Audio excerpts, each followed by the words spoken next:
يسألونك عن الأهلة قل هي مواقيت للناس والحج وليس البر بأن تأتوا البيوت من ظهورها ولكن البر من اتقى وأتوا البيوت من أبوابها واتقوا الله لعلكم تفلحون وقاتلوا في سبيل الله الذين يقاتلونكم ولا تعتدوا إن الله لا يحب المعتدين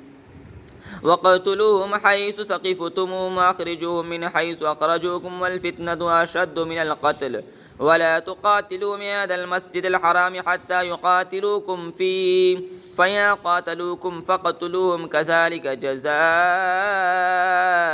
الكافرين فإن ينتهوا فإن الله غفور رحيم وقاتلوهم حتى لا تكون فتنة ويكون الدين لله فإن ينتهوا فلا عدوان إلا على الظالمين الشهر الحرام بالشهر الحرام والحرمات قصاص فمن اعتدى عليكم فاعتدوا عليه بمثل ما اعتدى عليكم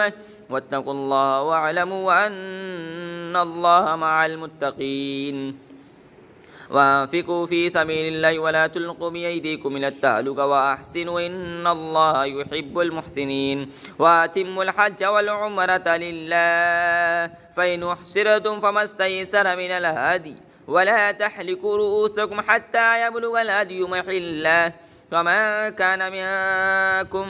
مريضا أو به أذى من الرأس ففدية من صيام أو صدقة أو نسك فإذا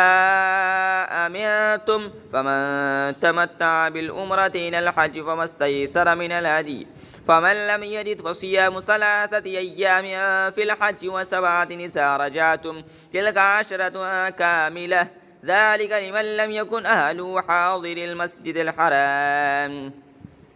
واتقوا الله واعلموا أن الله شديد العقاب الحج أشهر معلومات فما فرض فيهن الحج فلا رفث ولا فسوق ولا جدال في الحج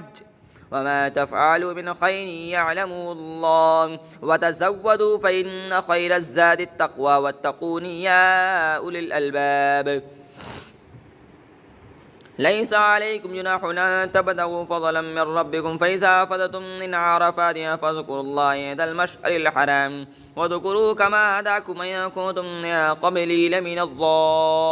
الضالين ثم أفيضوا من حيث أفاض الناس واستغفروا الله إن الله غفور رحيم فإذا قضيتم مناسككم فاذكروا الله كذكركم آباءكم وأشد ذكرا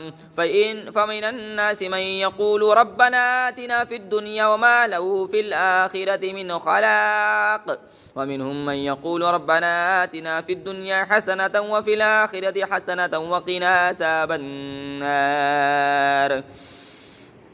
أولئك لهم نصيب مما كسبوا والله سريع الحساب واذكروا الله في أيام معدودات فمن تعجل في يومين فلا إثم عليه ومن تأخر فلا إثم عليه لمن اتقى واتقوا الله واعلموا أنكم إليه تحشرون ومن الناس من يعجبك قوله في الحياة الدنيا ويشهد الله على ما في قلبه وهو على الخصام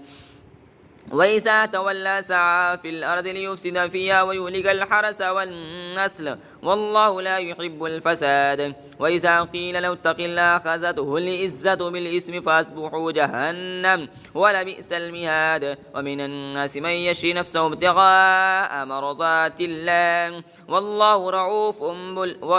رؤوف